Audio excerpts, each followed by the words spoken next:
Hello friends. तो कैसे हो आप सब। तो आज हम पढ़ने वाले हैं classification of anti histaminic agent, H1 antagonist और H2 एंटागोनिस्ट और गैस्ट्रिक प्रोटॉन पंप इनहिबिटर। तो हमारे सिलेबस में 3 टाइप से एंटी हिस्टामिनिक को क्लासीफाई कर रखा है, H1 एंटागोनिस्ट, H2 एंटागोनिस्ट और गैस्ट्रिक प्रोटॉन पंप इनहिबिटर। तो आज हम इन तीनों के बारे में पढ़ेंगे, ये होते क्या हैं, ठीक है हमारे। तो ये आज हम इससे पहले वाली लेक्चर्स पे हम कवर कर चुके हैं अपने कितने पार्ट को, इस पार्ट को कवर कर चुके हैं, एंटी हिस्टामिनिक एजेंट को, हिस्टामिन क्या होता है, उसके रिसेप्टर, उनका डिस्ट्रीब्यूशन क्या होता है हमारी बॉडी में, ठीक है, उन सबको हम कवर कर चुके हैं। आज के हम इस लेक्चर में H1 एंटागोनिस्ट क्या होते हैं हमारे, H2 एंटागोनिस्ट क्या होते हैं और गैस्ट्रिक प्रोटॉन पंप इनहिबिटर मतलब क्लासिफिकेशन को देखने वाले हैं हिस्टामिन। तो सबसे पहले classification of anti histaminic agent. अब एंटी हिस्टामिनिक एजेंट आप इससे पहले वीडियो में देख चुके हैं क्या होते हैं, जो हिस्टामिन के एक्शन को कम करते हैं। तो सबसे पहले हमारा कौन सा है, H1 एंटागोनिस्ट। 3 टाइप से H1 एंटागोनिस्ट में 2 टाइप से हमारा फर्स्ट जनरेशन, सेकेंड जनरेशन, ये हमारा क्लासिफिकेशन चल गया। तो फर्स्ट जनरेशन में क्या होती है, ऐसी ड्रग आती हैं जो सडेशन कॉज करवाती हैं क्योंकि वो ब्लड ब्रेन बैरियर को कॉज कर जाती हैं। तो ये हमारी first generation anti histaminic H1 antagonist थी, ठीक है, जो H1 रिसेप्टर पर जाकर बाइंड हो रही थी, ठीक है। तो इसमें हमारी पहली आती है H1 एंटागोनिस्ट, इसमें फर्स्ट जनरेशन में क्या होती है, सडेटिव कॉज करवाती है। और सेकेंड जनरेशन आई जो सडेशन नहीं करवाती, मतलब वो ब्लड ब्रेन बैरियर को क्रॉस नहीं कर पाती है, ठीक है। तो इसमें एग्जाम्पल है हमारे H1 एंटागोनिस्ट में कौन कौन से, डाइफेनहाइड्रामीन। डाइफेनहाइड्रामीन मतलब ये हमारा क्या है, H1 एंटागोनिस्ट है, डाइफेनहाइड्रिनेट है और ट्रिप्लोडीन है। तो ये सब हमारे क्या है, H1 एंटागोनिस्ट, ठीक है, फर्स्ट जनरेशन H1 एंटागोनिस्ट। तो इनका स्ट्रक्चर भी आप मेडिसिनल केमिस्ट्री में अगर स्ट्रक्चर नहीं बनाओगे तो आप क्लासिफिकेशन की कोई वैल्यू नहीं है। अगर 5 नंबर में हमारा मोड ऑफ एक्शन क्लासिफिकेशन आया तो आपको एक स्ट्रक्चर बनाना होगा क्लासिफिकेशन के साथ, तब हमारी मेडिसिनल केमिस्ट्री का classification and mode of action कहलाएगा। अगर आप खाली ये नाम लिख के आ जाते हो डाइफेनहाइड्रामीन, तो आपको बहुत कम नंबर मिलेंगे, 1 या 2 नंबर मिले। अगर आप ये स्ट्रक्चर बना देते हो तो पूरे 5 नंबर मिलते हैं एग्जाम में, ठीक है।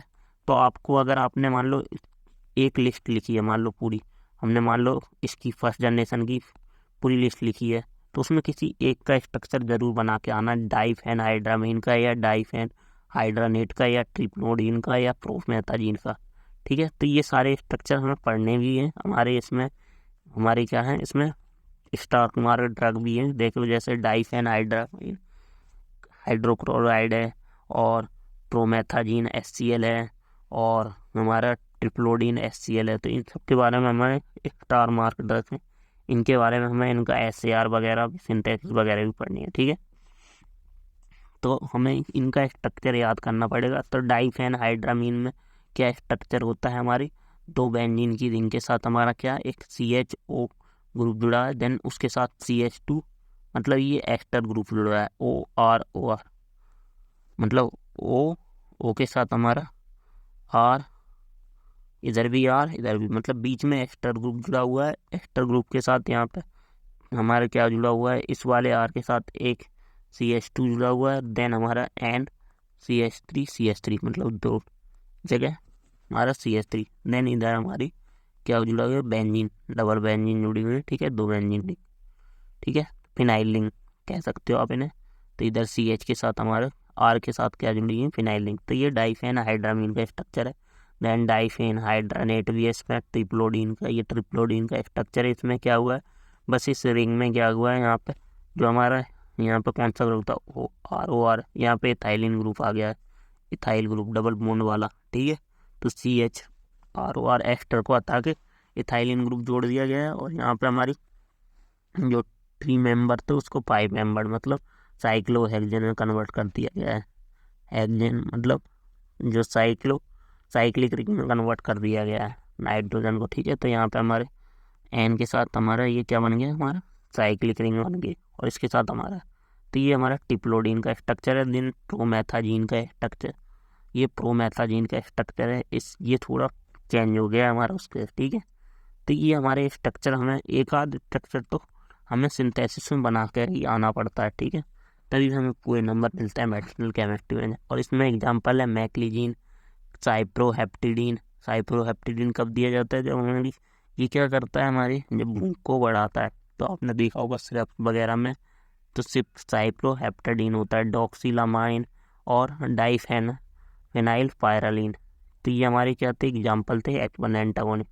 और सेकेंड जनरेशन है इसकी, ये फर्स्ट जनरेशन के थे। अब सेकेंड जनरेशन में ऐसी ड्रग थी कि जो हमारी ब्लड ब्रेन बैरियर को नहीं क्रॉस कर पाती, मतलब नॉन सेडेटिव थी, ठीक है। जैसे सिट्राजिन, लीवोसिट्राजिन, लोराटाडीन और फॉक्साफिनोडिन। तो सबसे ज़्यादा हमने देखा होगा अपने डॉक्टर हमेशा आपको एक ना एक, जब भी आपको नोइजिया वगैरह होती है तो कोल्ड वगैरह होती है, तो उसमें सिट्राजिन जरूर देता है।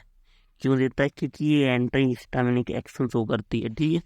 तो सिट्राजिन क्या होती है, ये सेडेशन कॉज नहीं करवाती है और हमारे पर्टिकुलर डिसीज को टेस्ट करती हैं, H1 रिसेप्टर पे ही बाइंड होती हैं। तो सिट्राजिन का स्ट्रक्चर इस टाइप से, सिट्राजिन में क्या है, हमारा 2 बेंजीन वो फिनाइल रिंग है, एक फिनाइल रिंग के साथ क्लोरोफिनाइल जुड़ा हुआ है।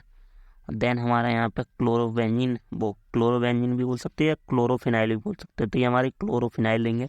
अब इसके साथ हमारा एक CH ग्रुप जुड़ा हुआ है। देन हमारा यहाँ पे 6 मेंबर्ड हेट्रोसाइक्लिक जुड़ा हुआ है, हेट्रोसाइक्लिक कंपाउंड जुड़ा हुआ है जिसमें N और N इधर जुड़ा हुआ है। देन उसके साथ CH2 फिर O, फिर उसके साथ हमारा ROR जुड़ा हुआ है, उसके साथ COOS भी जुड़ा हुआ है, ठीक है। तो ये हमारा क्या है, सिट्राजिन का स्ट्रक्चर है। अब उसके बाद हमारे सेकंड है क्लास ड्रग है, कौन सी?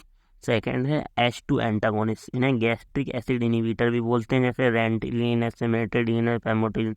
आपने देखा होगा जब भी आपको कोई ड्रग दी जाती है तो वो रिएक्शन ना करे बॉडी में, इसलिए हमें गैस्ट्रिक एसिड इनहिबिटर भी दिए जाते हैं कि गैस ना बनाए। तो उसमें हमारे रेनिटिलिन है, तो ये भी क्या करते हैं, हिस्टामिन के एक्शन को कम करते हैं। आपको पता होगा जब हिस्टामिन H2 रिसेप्टर पर बाइंड होता है तो वो क्या करता है, HCl के सिग्रेशन को बढ़ाता है। तब हम ये H2 एंटागोनिस्ट देते हैं साथ में, ठीक है, किसी भी ड्रग के कॉम्बिनेशन में, ठीक है। तो रेंटिडिन हमेशा आपने देखा होगा डॉक्टर हमेशा देता है, कभी भी आप पैरासीटामोल या कुछ भी लो उसके साथ रेंटिडिन जरूर देता है कि गैस ना बनाए। तो ये हमारा रेंटिडिन का स्ट्रक्चर है। ये रेंटिडिन में क्या है, एक हमारी फिनाइल रिंग है और उसके साथ हमारा CH2 मिथाइल ग्रुप और उसके साथ नाइट्रोजन के साथ C2H5 इथाइल ग्रुप जुड़ा हुआ है। देन हमारे इसमें क्या हुआ है सामने, मतलब उसके साथ हमारा CH2S, CH2N, NH और C double bond CH and NO2। Then हमारे C के साथ डबल बॉन्ड NH और CH3 जुड़ा हुआ है। तो ये हमारा क्या है, हमारा रेनिटिडिन का स्ट्रक्चर है। देन हमारा प्रोटॉन पंप इनहिबिटर है जिसमें ओमिप्राजोल है, राविप्राजोल है, पेंटाप्रोजोल है और लेसांसोप्राजोल है। तो ओमिप्राजोल का स्ट्रक्चर कुछ इस टाइप से हमारा, इसमें क्या हुआ है, एक बेंजीन रिंग के साइड मतलब पोजीशन पर पहले मिथाइल ग्रुप जुड़ा हुआ है, फिर OCH3 जुड़ा हुआ है, देन फिर एक मिथाइल ग्रुप जुड़ा है, फिर इथाइल ग्रुप, वो मिथाइल ग्रुप के साथ CH2 के साथ एक चेन जुड़ी हुई है हमारी, इसमें S double bond O, then हमारा N और इसमें हमारी क्या, इसमें हमारे ये इमिडाजोल की रिंग जुड़ी हुई है। देन इमिडाजोल की रिंग के साथ हमारी एक बेंजीन रिंग कंबाइंड है। देन हमारा OCH3 जुड़ा हुआ है। तो ये हमारा ओमिप्राजोल का स्ट्रक्चर है, ठीक है। अब इनकी मोड ऑफ एक्शन क्या है, अलग अलग क्लासिफिकेशन के। तो इनके मोड ऑफ एक्शन क्या क्या है, जो H1 एंटागोनिस्ट होते हैं वो हमारे H1 रिसेप्टर पर बाइंड होकर काम करते हैं, ठीक है। तो ये अकॉर्डिंग टू 2 टाइप से होते हैं, फर्स्ट जनरेशन एंटी हिस्टामिनिक जो सेडेशन कॉज करवाते हैं, सेकंड जनरेशन जो नॉन सेडेशन होते हैं। तो फर्स्ट जनरेशन में डाइफेनहाइड्रामीन है, डाइफेनहाइड्रेट है, प्रोमेथाजीन है। तो ये सब क्या करवाते हैं, हमारे सेडेशन कॉज करवाते हैं। क्यों करवाती हैं? So these drug work by blocking receptor present in vascular endothelial cells में, ब्रेन में, लीवर में, लंग में, नर्व एंडिंग पे, एडिनल मेडुला पे, इन सब पे प्रेजेंट होता है, उनको ब्लॉक कर देते हैं। सो these drug are lipophilic nature, so it cross the blood brain barrier in brain. तो ये BBB को क्या कर जाते हैं, क्रॉस कर जाते हैं और कॉज सेडेशन और CNS डिप्रेशन करवाते हैं। और ब्लॉक ट्रिपल रिस्पॉन्स को भी ब्लॉक करते हैं। ट्रिपल रिस्पॉन्स क्या होता है, ईचिंग, रेडनेस, स्वेलिंग, इन सब को ब्लॉक करते हैं। Then second generation antihistaminic drug है, क्या है, ये हमारी नॉन सेडेटिव होती हैं, जैसे सिट्राजिन है, लीवोसिट्राजिन है, लोराटेडिन है और फेक्सोफेनाडिन है। तो ये हमारी क्या होती है, सेकेंड जनरेशन है, ये भी सेम उसी की तरह वर्क करती हैं, बस ये क्या होती है, हमारा CNS डिप्रेशन नहीं करवाती हैं, ठीक है। और ये भी हमारे ट्रिपल रिस्पॉन्स को कम करती हैं, वो ब्लॉक करती हैं और हिस्टामिन के एक्शन को कम करती हैं, ठीक है। अब सेकंड हमारी H2 antagonist. H2 antagonist work by blocking H2 receptor, histamine receptor को ब्लॉक करके। These are also called gastric acid inhibitor, इन्हें हम गैस्ट्रिक एसिड इनहिबिटर भी कहते हैं। तो ये हमारी H2 रिसेप्टर क्या होता है, जो हमारे GIT में प्रेजेंट था उसको हम क्या करते हैं, ब्लॉक कर देते हैं, ठीक है। तो उसको ब्लॉक करने से ये ड्रग हमारी वर्क करती है। तो H2 एंटागोनिस्ट से समझ में आ रहा होगा आपको कि ये हमारे GIT पे वर्क कर रही है। क्यों? क्योंकि हमने पढ़ा था H2 रिसेप्टर कहाँ प्रेजेंट होता है, GIT में। तो ये हमारे क्या करते हैं, इन्हें हम गैस्ट्रिक एसिड इनहिबिटर्स भी बोलते हैं, ठीक है। गैस्ट्रिक एसिड को इनहिबिट करते हैं। तो the drug work on GIT decrease क्या करते हैं, HCl का सिक्रेशन करते हैं GIT में, और क्या करते हैं, decrease histaminic activity in parietal cell, जो हमारी स्टोमच की सेल होती है, ठीक है। और block H1 receptor and decrease heartburn, जो हमारे मतलब गैस की जलन होती है ना उसकी वजह से। और जैसे इसके एग्जाम्पल रेनिटीन है, फिमोटिडीन है, ये सब हमारी ड्रग के एग्जाम्पल। देन हमारे थर्ड है proton pump inhibitor. Proton pump inhibitor क्या है, so do drug work by proton pump in parietal cell, ठीक है। तो ये हमारे प्रोटोन पंप को ब्लॉक करती हैं पैराइटल सेल में। तो ये प्रोटोन पंप से क्या मतलब है, तो ये हमारे पैराइटल सेल में पंप होता है जिसकी वजह से H+ आयन बाहर निकलता है। तो उस H+ आयन की कंसनट्रेशन को कम कर देते हैं ल्यूमन में। तो उससे क्या होता है, H+ आयन और Cl आयन नहीं मिल पाते हैं, तो गैस का सिग्रेशन नहीं बढ़ पाता, ठीक है। तो ये आपको इन डिटेल में भी पढ़ना पड़ेगा। अभी आगे एक एक करके क्लासिफिकेशन पढ़ाएंगे तो उनमें इन डिटेल में बताया जाएगा, ठीक है। और डिक्रीज सिक्रेशन, एसिड सिक्रेशन इन पैराइटल हिस्टामिनिक एक्शन को भी कम करती हैं, ठीक है। तो ये हमारे प्रोटोन पंप जैसे ओमिप्राजोल है, पेंटाप्रोजोल है, लेंसप्राजोल है, ठीक है। तो ये सब हमारी प्रोटोन पंप इनहिबिटर है, ठीक है। तो ये हमारा क्लासिफिकेशन था और उसका मोड ऑफ एक्शन था। Thank you.